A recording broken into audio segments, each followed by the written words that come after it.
Good morning students, कैसे हैं आप सब। मैं आपको ऑनलाइन गुरु शुभ शर्मा आज लेके आया हूँ आपके सामने मैथ का एक इंटरेस्टिंग टॉपिक। इसमें हम आज पढ़ने वाले हैं गुणधर्म। ठीक है, गुणधर्म क्या होते हैं आज हम उसके बारे में पढ़ेंगे। तो गुणधर्म हम कौन कौन से पढ़ेंगे, हम पढ़ेंगे योग के, घटा के यानी कि व्यवकलन के, ठीक है, गुणा के और भाग के। ठीक है, इन सब के हम गुणधर्म पढ़ेंगे और हम आज जानेंगे कि क्या बोलते हैं बॉड मास को शुद्ध हिंदी में क्या कहते हैं। बहुत फनी होने वाला है, तो ध्यान से देखिएगा पूरी वीडियो। और बॉड मास के सवाल होते हैं उनको कैसे सॉल्व करेंगे वो भी बताऊंगा मैं। ठीक है, तो देर नहीं करते हैं, स्टार्ट करते हैं अपना आज की वीडियो। तो जो हमारा योग का गुणधर्म है उसमें जो गुण नंबर 1 है वो क्या कहता है, उसका नाम क्या है, समवर्ग नियम। ठीक है, समवर्ग नियम कहता है यदि a और b दो पूर्ण संख्याएं हैं, यदि a और b दो पूर्ण संख्याएं हैं तथा a प्लस b बराबर c है। ठीक है, यदि a प्लस b बराबर c है तो c भी क्या होगी, एक पूर्ण संख्या होगी। ठीक है, क्या होती है, पूर्ण संख्या होती है। फॉर एग्जांपल मैं यहाँ पे कोई पूर्ण संख्या ले लेता हूँ। ठीक है, एग्जांपल के लिए जैसे कोई 5 एक पूर्ण संख्या है। ठीक है, इसमें मैं 7 जोड़ दिया तो ये भी क्या होगी, एक पूर्ण संख्या होगी। तो रिजल्ट क्या निकल के आएगा 12। ठीक है, ये क्या है हमारी पूर्ण संख्या, क्या हो गई ये पूर्ण संख्या, और साथ भी क्या है पूर्ण संख्या है, क्या है पूर्ण संख्या। तो रिजल्ट में हमें कितना मिला, 12 मिला। 7 और 5 को हमने ऐड कराया, 5 और 7 को तो कितना आया 12, और 12 भी क्या है हमारी ये पूर्ण संख्या होगी। क्या हो गई ये पूर्ण संख्या। ठीक है, तो ये जो था हमारा समवर्ग नियम, नियम नंबर 1 है। ठीक है, बहुत इंपॉर्टेंट है। चलिए अब देखते हैं इसका गुण नंबर 2 वो क्या कहता है। तो जो गुण नंबर 2 है हमारा योग के गुणधर्म में, उसका नियम है क्रम विनिमय नियम। क्रम विनिमय नियम। ठीक है, ये क्या कहता है, किन्हीं दो संख्याओं का योग उनके क्रम पर निर्भर नहीं करता। इसका मतलब क्या है, जो दो नंबर्स दे रखे हैं उनको आपस में ऐड कराएंगे जब हम, तो उनके क्रम पर निर्भर नहीं रहता है। फॉर एग्जांपल मेरे पास दो मार्कर है। ठीक है, मेरे पास दो मार्कर है, इनको मैंने ऐड कराया। मान लेते हैं ये कोई 2 है, इसका नाम 2 है, इसका नाम 3 है। इसको मैंने जब प्लस कराया तो मुझे रिजल्ट कितना मिला, 5 मिला। ठीक है, अब मैंने 2 और 3 को पलट दिया, 3 को पहले लिख दिया, 2 को बाद में लिख दिया, तब भी रिजल्ट मुझे कितना मिला, 5 मिला। ठीक है, सेम चीज यही कहता है, जो वाला योग का जो गुणधर्म है वो यही कहता है कि इनका जो क्रम बदलने पे उस पे कोई योग पर कोई फर्क नहीं पड़ता, योग हमारा वही रहेगा। आगे लिखा है इसमें यदि a और b दो पूर्ण संख्याएं हैं। ठीक है, यहाँ a और b क्या है हमारी दो पूर्ण संख्याएं हैं, तो a प्लस b बराबर b प्लस a होता है। ठीक है, फॉर एग्जाम्पल अगर देखें यहाँ पे, फॉर एग्जाम्पल बात करें, मैंने सपोज लिखा 12। ठीक है, 12 का एक पूर्ण संख्या है, इसमें मैंने 13 को ऐड कराया तो रिजल्ट कितना मिला हमारा, जो भी मिलेगा रिजल्ट नहीं लिखते हैं अभी। ठीक है, और इसका मैं क्रम पलट दूं, 13 को पहले लिख दूं और 12 को बाद में लिखूं, तो भी इसका रिजल्ट मिलेगा सेम मिलेगा। रिजल्ट कितना मिलेगा हमें, 25 मिलेगा। ये जो होता है इसका योग का क्रम विनिमय नियम होता है। ठीक है, आई होप आपको समझ में आ गया होगा। तो क्या किया, 12 पहले लिखा, 13 बाद में लिखा। ठीक है, यहाँ पे हमें दे रखा था 12 और 13 दे रखा था, हमने इसके क्रम को पलट दिया। ठीक है, ये वाला नंबर यहाँ पे लिख दिया और ये वाला नंबर हमने यहाँ पे लिख दिया दोबारा से।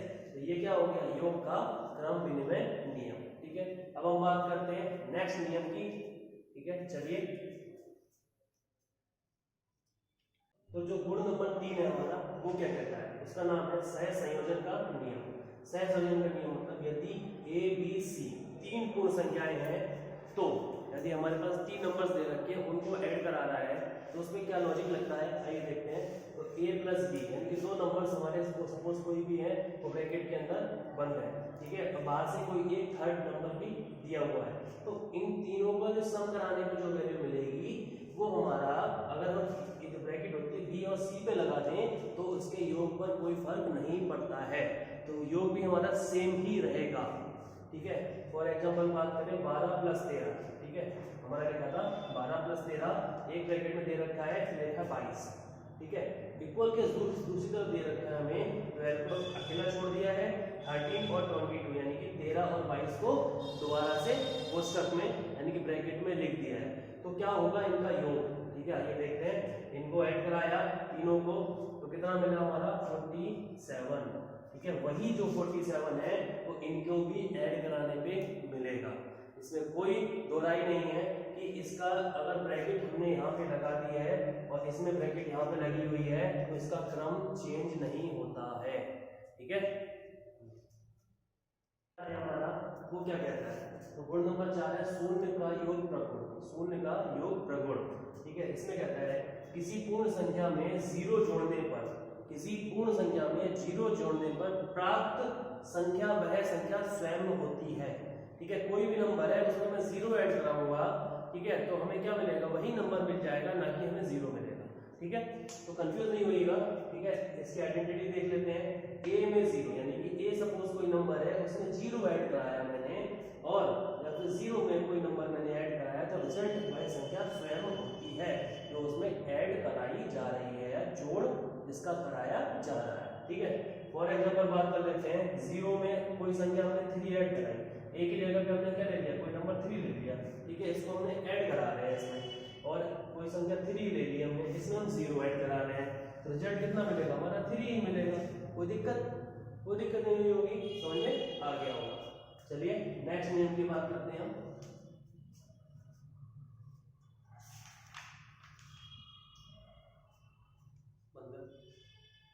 तो जो योग का गुणधर्म होते हैं इसमें यही 4 नियम होते हैं। अब हम बात करते हैं इसके बाद व्यवकलन के गुणधर्म, ठीक है। व्यवकलन के क्या गुणधर्म होते हैं हम उसकी बात करेंगे अब। चलिए मैं लिखता हूं फटाफट।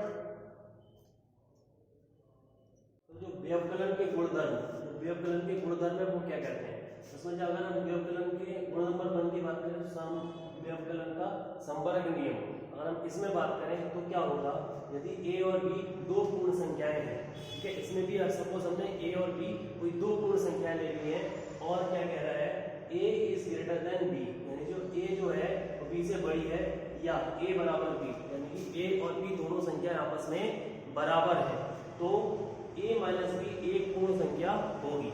तो जो a माइनस बी होती है वो क्या होगी, एक पूर्ण संख्या होगी, ठीक है। फॉर एग्जांपल मैं यहाँ पे बात करूँ, ठीक है, तो आपको अच्छे समझ में आ जाएगा कि a बराबर में मैंने नंबर ले लिया यहाँ पे 20, ठीक है, और b बराबर मैंने ले लिया यहाँ पे 13, ठीक है।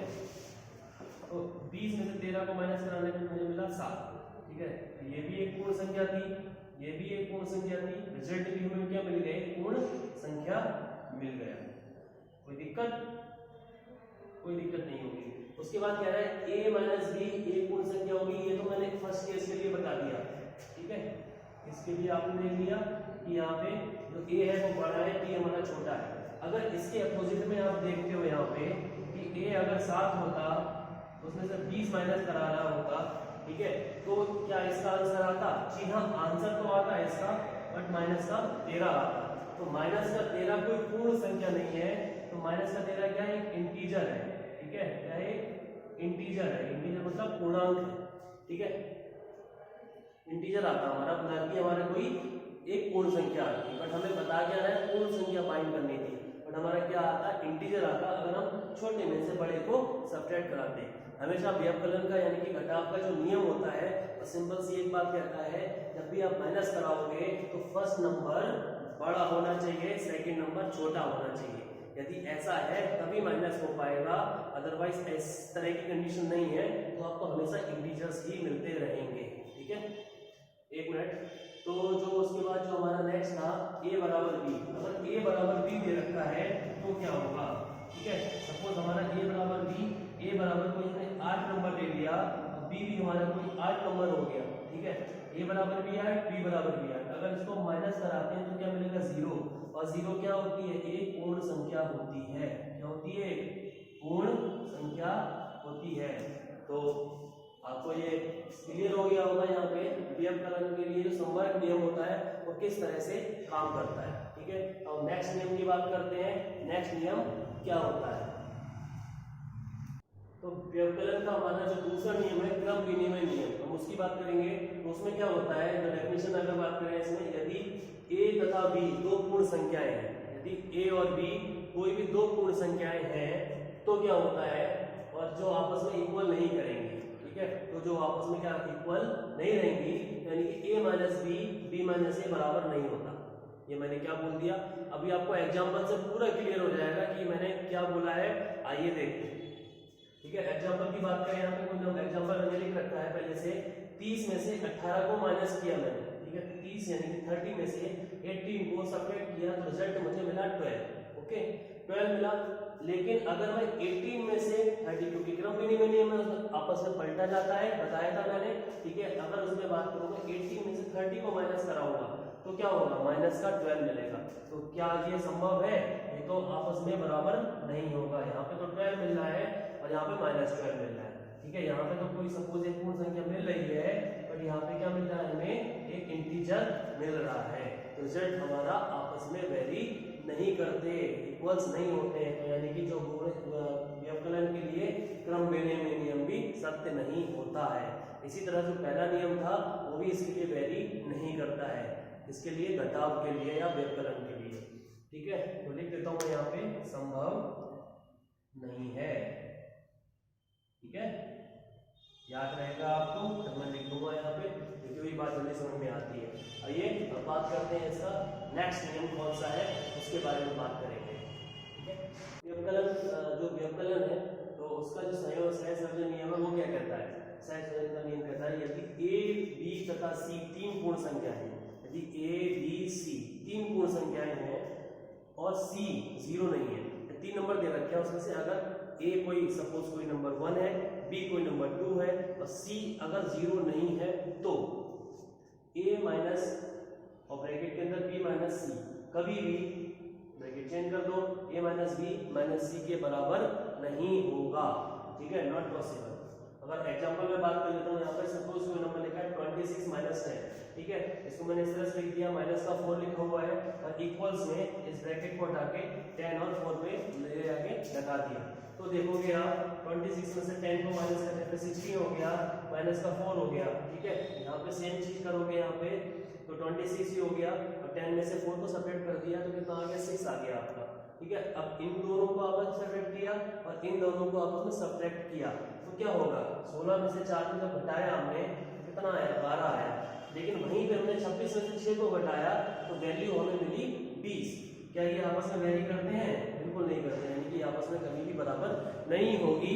अगर यहाँ पे थर्ड टर्म हमारी अगर 0 होती, ठीक है, थर्ड टर्म अगर हमारी यहाँ पे 0 होती तो ये बराबर आ सकते थे, ठीक है। तो ये भी 0 होती तो यहाँ पे भी 0 होता और यहाँ पे भी आंसर 16 आता, ठीक है। 26 है, अगर यहाँ पे भी क्या होता, हमारा 0 होता कि थर्ड टर्म हमारी 0 होती तो यहाँ पे हमारा इसको माइनस कराने पे 10 आता और यहाँ पे माइनस करने पे 26 में से जब 10 को माइनस करेंगे तो कितना आता, हमारा 16 आ जाता और ये आपस में इक्वल हो जाती। बट जो थर्ड टर्म है लिखा ना यहाँ पे, कभी भी c शून्य नहीं है तो, ठीक है। इसके लिए मैंने बताया आपको एग्जाम्पल, अगर ये टर्म अगर 0 नहीं है तो कभी भी आंसर आपका ये जो है आपस में इक्वल नहीं होगी, अगर तीनों नंबर्स अलग अलग हैं तो। याद रखिएगा एक बात, ठीक है, बहुत इंपॉर्टेंट है। और एग्जाम में बहुत सारी गलतियां इसी वजह से हो जाती हैं क्योंकि हमें ये रूल्स नहीं पता होते हैं, जिसकी वजह से सवाल हमारे गलत हो जाते हैं, ठीक है। यहाँ पे सारी बातें क्लियर हो रही होंगी आपकी। तो देखते हैं नेक्स्ट नियम क्या कहता है। व्यवकलन के गुणधर्म में हमारा जो नेक्स्ट नियम है वो हमारा क्या है, शून्य प्रगुण का नियम, ठीक है। व्यवकलन के लिए शून्य प्रगुण का नियम कैसे काम करता है, आइए देखते हैं। किसी भी पूर्ण संख्या a में से शून्य घटाने पर, ठीक है, उसमें जो योग वाले में हम a में शून्य यानी कि जो a पूर्ण संख्या थी उसमें 0 ऐड कर रहे थे, इसमें हम 0 माइनस कर रहे हैं तो क्या होगा, पर पूर्ण संख्या a ही प्राप्त होगी तो हमें वही नंबर प्राप्त होगा जो हम घटा रहे हैं इसमें 0 में से, या 0 की संख्या में 0 माइनस करा रहे हैं तो भी हमें वही संख्या मिल जाएगी। फॉर एग्जाम्पल अगर बात करें यहाँ पे मैं 0 में से अगर a की जगह पर मैं 9 लिख देता हूँ, 9 को माइनस करा रहा हूँ तो क्या मिलेगा हमें, माइनस का 9 मिल जाएगा। तो ये तो एक पूर्ण संख्या नहीं है, ठीक है। तो यहाँ पे जो नियम है वो क्या बात कर रहा है, a में से शून्य घटाने पर, ठीक है, किसमें से, a में से शून्य घटाने पर, ठीक है। याद रखना पूर्ण संख्या ही प्राप्त होगी, इसको पलट के आप नहीं कर सकते तो हमें रिजल्ट क्या मिल जाएगा, माइनस में आ जाएगा अगर हम ऐसा कर रहे हैं। तो ये जो नियम है ये गलत हो गया यहाँ पे। तो क्या मैंने बताया था, मैंने चेंज करके लिखा जानबूझ के ताकि आपको क्लियर हो सके।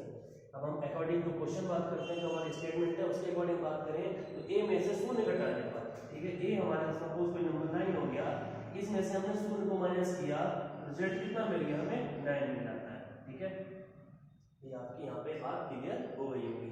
ठीक है, इस तरह से जो नंबर पलटने पर वेरी है, इसको पलट देने पर वेरी नहीं करेगा, बट अगर आप किसी पूर्ण संख्या में से 0 माइनस कराओगे, इसको माइनस कराना 0 को, तो वही एक पूर्ण संख्या मिल जाएगी। ये हो गई आपकी पूर्ण संख्या, इसमें से आपने क्या किया, 0 को सेपरेट किया, रिजल्ट आपका मिल गया एक पूर्ण संख्या मिल गई। ठीक है, तो इसके लिए एक नियम और होता है। ठीक है, व्यवकलन के लिए एक नियम और होता है, वो होता है व्यवकलन के योग का समृद्ध नियम। योग का समृद्ध नियम किस तरह से काम करता है, एक नियम और है लास्ट व्यवकलन में ऐड हो जाता है, ये देख लेते हैं उसको तो कैसे काम करेगा। ठीक है, तो जो हमारा व्यवकलन का समृद्ध योग नियम है उसमें क्या होता है, यदि a b c तीन संख्या दे रखी है जो पूर्ण संख्याएं हैं, तो a माइनस बी बराबर सी हुआ है। ठीक है, a माइनस बी बराबर सी मिलता है हमें, यानी 2 को हटाने पे कोई एक पूर्ण संख्या मिलती है, तो b प्लस सी यानी कि जो b है उसको और c नंबर को ऐड कराने पे हमें जो a नंबर है वो प्राप्त हो जाता है। ये होता है व्यवकलन का समृद्ध योग नियम। ठीक है, फॉर एग्जांपल मैं बात करूं, यहाँ पे हमें कोई नंबर दे रखा 15, इसको a मान लूं, अगर एक नंबर दे रखा है 7 और यहाँ पे कितना मुझे नंबर मिल गया c। ठीक है, 15 में से 7 को माइनस किया तो हमें कितना मिला, 8 मिल गया। कितना मिल गया, 8 मिल गया। और वहीं यानी कि b, जो ये b हो गया, ये आपका c हो गया, b और c को ऐड कराऊंगा तो हमें क्या मिल जाएगा, a नंबर मिल जाएगा। ठीक है, ये था योग का व्यवकलन का समृद्ध योग नियम। ठीक है, ये हमारा यहाँ पे 2 कॉन्सेप्ट हमारे यहाँ पे कंप्लीट हो गए।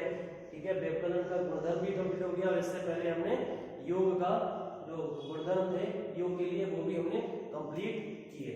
अब हम बात करेंगे नेक्स्ट हमारा जो कंसेप्ट है उसके बारे में, आइए देखते हैं। ठीक है, गुणा के गुणधर्म में जो हमारा पहला नियम आता है वो है गुणा का संपारक नियम।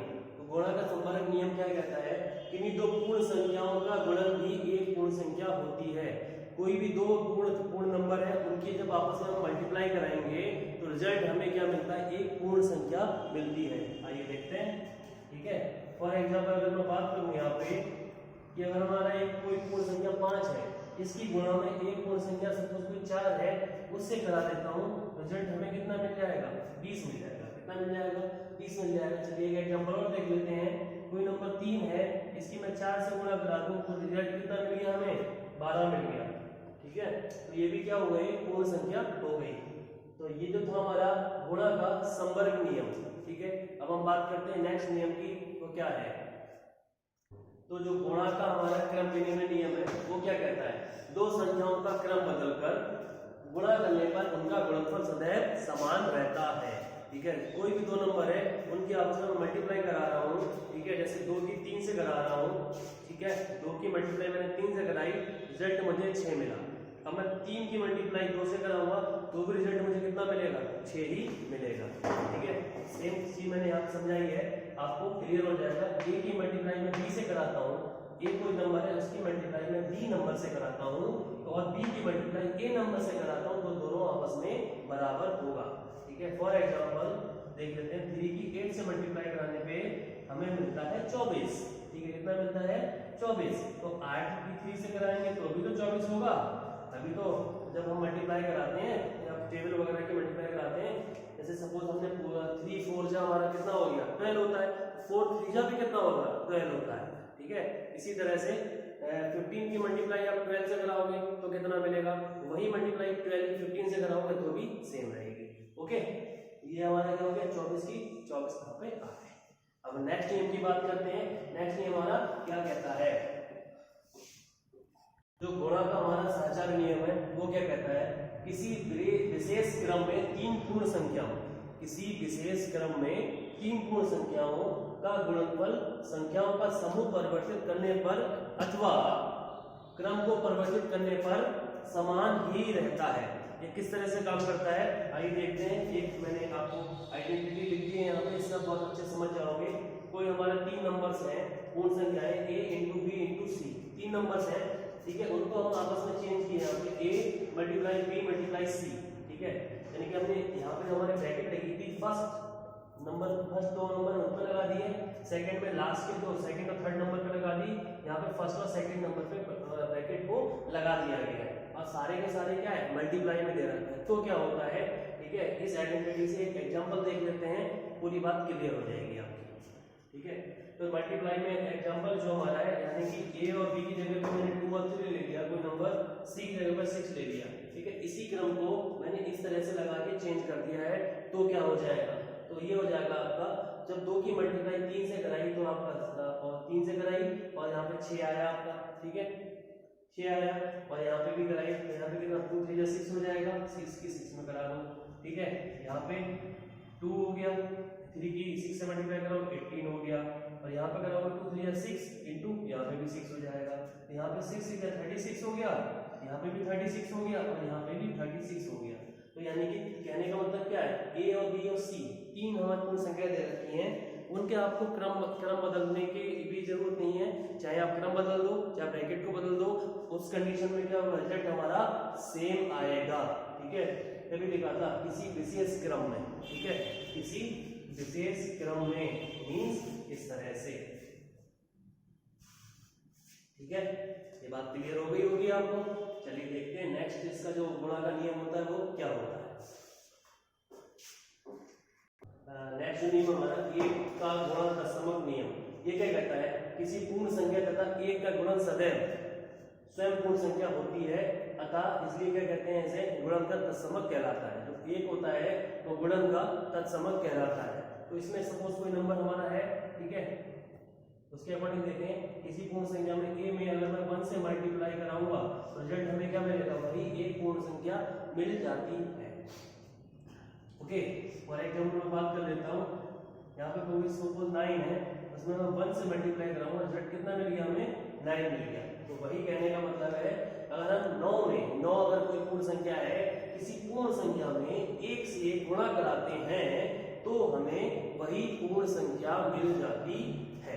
ये हमारा था जो था एक का गुणा तत्समक नियम। तो एक होता है गुणा के तत्समक नियम में कैसे काम करता है, जो गुणा के गुणधर्म है उसमें 1 का जो रोल होता है वो किस तरह से वर्क करता है, ये यहाँ पे आपको क्लियर हो गया होगा, ओके। अब हम बात करते हैं नेक्स्ट गुण नंबर इसका जो 5 है उसके बारे में। नेक्स्ट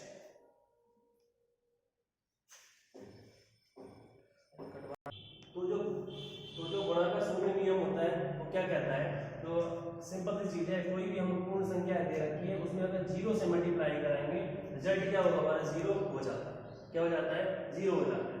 फॉर दैट अगर सपोज दैट यहाँ पे अगर बात कर लेते हैं 3, इसकी मल्टीप्लाई मैं 0 से करूंगा तो हमें क्या मिलेगा, 3 गुना मिलेगा, हमें क्या मिलेगा, 0 मिलेगा। ये बात याद रखिएगा, बच्चे यहीं पर कंफ्यूज होते हैं, आप कंफ्यूज नहीं होंगे, ठीक है। तो यानी कि ये हमारी कोई भी पूर्ण संख्या है उसकी गुणा 0 में कराने पर हमें रिजल्ट यानी कि परिणाम हमारा क्या मिलता है, 0 मिलता है, ना कि पूर्ण संख्या। याद रखिएगा ये बात, ठीक है, यहाँ पे क्लियर हो गया होगा। अब हम बात करते हैं नेक्स्ट, जो 2 नियम है इसमें बहुत इंपॉर्टेंट है। ये जो यहाँ तक 5 तक है हमारे लगभग तीनों में, अभी तक हमने जो पढ़ा था योग का नियम और व्यवकलन का नियम दोनों में समान था, लेकिन जो अब जो दो नियम इसमें बढ़ जाते हैं, इसमें गुणा के गुणधर्म में बहुत ज्यादा इंपॉर्टेंट है और उन्हीं पे क्वेश्चन ज्यादातर एग्जाम में आते हैं। चलिए देखते हैं वो दो नियम क्या है, ठीक है। तो जो ये हमारा योग पर गुणन का वितरण नियम बहुत ही इंपॉर्टेंट है, इससे संबंधित जो क्वेश्चन होते हैं हमारे अपर क्लास में भी आते हैं और बहुत ज्यादा इंपॉर्टेंट रहता है। तो इस आइडेंटिटी को यानी कि इस जो गुणा के गुणधर्म का नियम है, ठीक है, इसको बहुत ध्यान से समझिएगा, ये आपके लिए लाइफ में काफी वैल्यू ऐड करेगा। और कैसे मल्टीप्लाई कराते हैं इसमें आइए देखते हैं, ठीक है। सपोज हमारा कोई नंबर लिखा हुआ है यहाँ पे a मल्टीप्लाई b प्लस का c, ये आइडेंटिटी मैंने नोट डाउन कर दी है, स्टेटमेंट नहीं लिखा है इसमें, यही समझ लेते हैं इसको। b प्लस c यानी कोई भी दो नंबर की मल्टीप्लाई फर्स्ट नंबर से यहाँ पे कराई गई है, ब्रैकेट में ऐड दिया हुआ है, तो a इंटू बी और प्लस a इंटू सी, ये इसको ओपन करने पे इतना हमें मिल जाता है, ठीक है। तो अगर हम बात करें यहाँ पे तो क्या हो जाएगा, ठीक है। अगर मैं यहाँ पे बात करूँ या फॉर एग्जांपल मैं देख लूँ यहाँ पे तो क्या हो जाएगा, ए की जगह पे मैंने 3 ले लिया, बी की जगह पे 5 और सी की जगह पे 4 ले लिया, इसको ओपन भी कर दिया मैंने। तो हम इस तरफ मल्टीप्लाई करेंगे डायरेक्ट और इस तरफ मल्टीप्लाई करेंगे इसकी ओपन करके अकॉर्डिंग टू आइडेंटिटी। तो क्या होगा, क्या रिजल्ट हमारे सेम मिलेंगे? चलिए देखते हैं क्या होता है। जब 5 और 4 9 हो गया, इसकी मल्टीप्लाई 3 से कराया तो मिला हमें 27, ठीक है। अब दूसरी तरफ जब हम जाते हैं यहाँ पे 3 की मल्टीप्लाई, यहाँ पे 3 की 5 में मल्टीप्लाई कराएंगे यहाँ पे तो कितना हो गया 15 हो गया। 3 की मल्टीप्लाई 4 में कराएंगे, इस तरह से लिख दिया है मैंने, तो कितना मिला 12। इसको ऐड कराएंगे तो मिलता है हमें 27। वाओ, ये तो क्या हो गया, आपस में बराबर हो गया। यानी कि ये जो आइडेंटिटी है आपसे क्या कहती है, ये कहती है आपसे ए जब ए बी प्लस सी कोई मल्टीप्लाई दे रखा है ऐड में, उसकी मल्टीप्लाई ए यानी कि कोई पहले इस पूर्ण संख्या से कराएंगे तो बाकी का उनको जो यानी कि पहले की दूसरी से कराने पे प्लस पहले की तीसरी से कराने पे और उनको आपस में जोड़ देने पे वही आंसर मिल जाता है, ठीक है।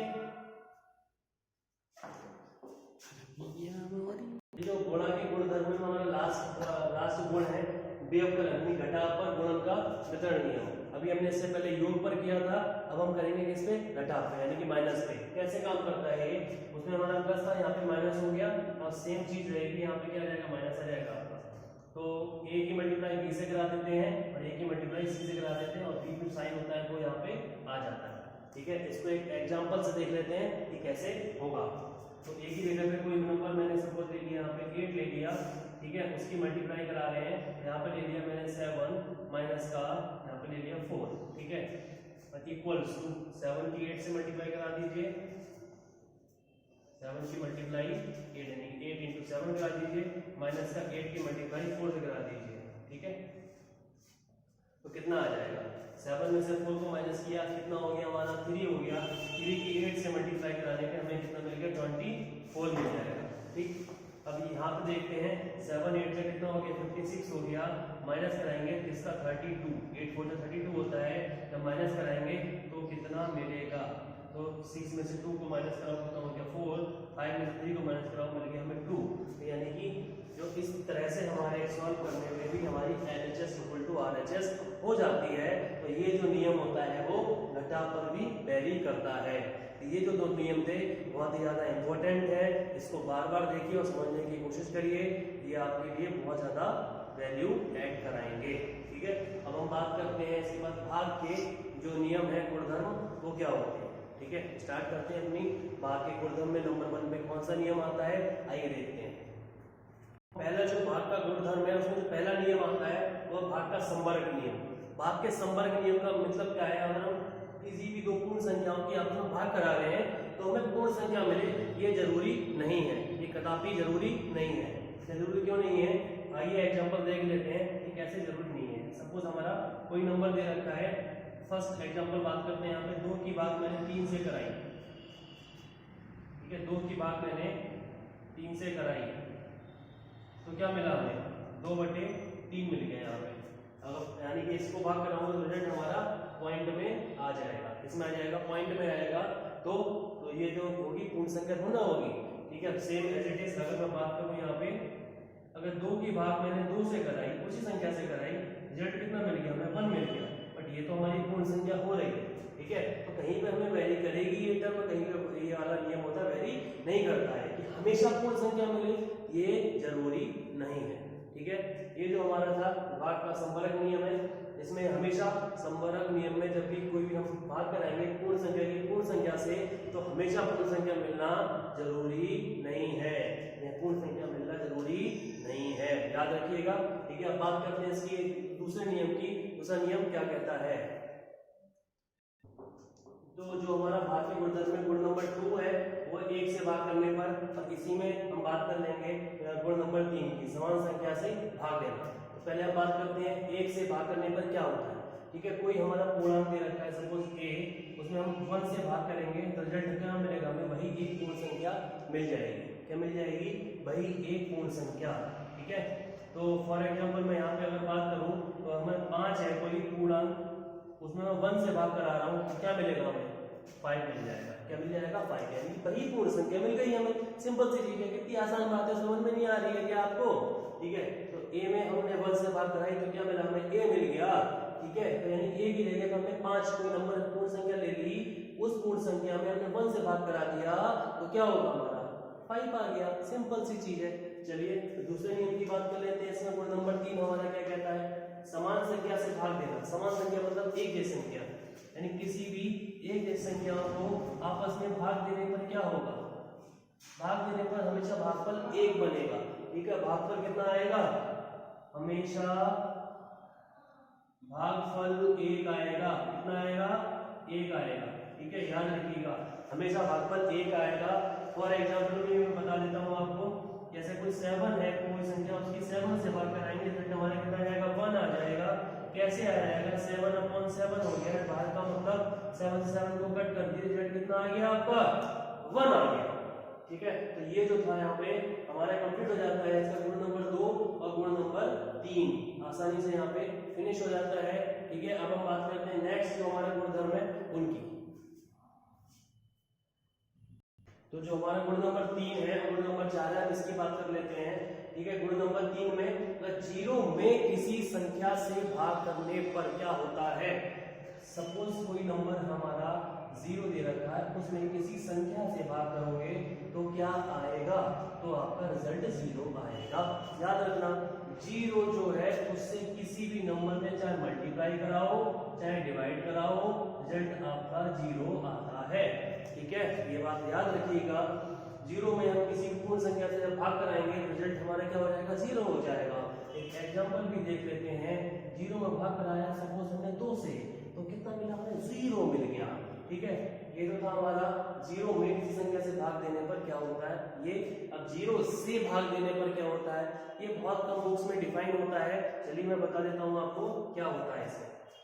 0 से भाग करके, सपोज कोई नंबर a लिखा है, उसमें 0 से भाग करते हैं तो जो टर्म होती है हमारी इनफाइनाइट हो जाती है, यानी कि अपरिभाषित हो जाती है। क्या हो जाती है? वो जो टर्म होती है, यानी कि जो नंबर होगा वो अपरिभाषित हो जाएगा। सपोज यहाँ पे 2 दे रखा है, 2 की भाग मैं 0 से करूंगा। ठीक है, तो इसका मीन्स क्या हो गया? 2/0। ठीक है, तो ये जो टर्म होगी हमारी इनफाइनाइट हो जाती है। ठीक है, क्या हो जाती है? इनफाइनाइट हो जाती है, यानी कि अपरिभाषित हो जाती है। याद रखिएगा, ये आज हमने पढ़ा है तो क्या पढ़ा है? हमने गुणधर्म के बारे में पढ़ा है, जो किसके बारे में था? योग के बारे में, घटाव के बारे में, गुणा के बारे में और भाग के बारे में। हम इन 4 चीजों पे पढ़ा है। वीडियो काफी लंबी ऑलरेडी हो चुकी है, तो हम जो इसका नेक्स्ट था बॉडमास के बारे में मैंने बताया था, उसको शुद्ध हिंदी में क्या कहते हैं, बहुत फनी नेम है, वो मैं नेक्स्ट जो पार्ट है इसका नेक्स्ट वीडियो में अपलोड करूंगा, तो वहां पे आपको मिल जाएगी देखने को। ठीक है, तो आज के लिए इतना ही, मिलते हैं नेक्स्ट वीडियो में।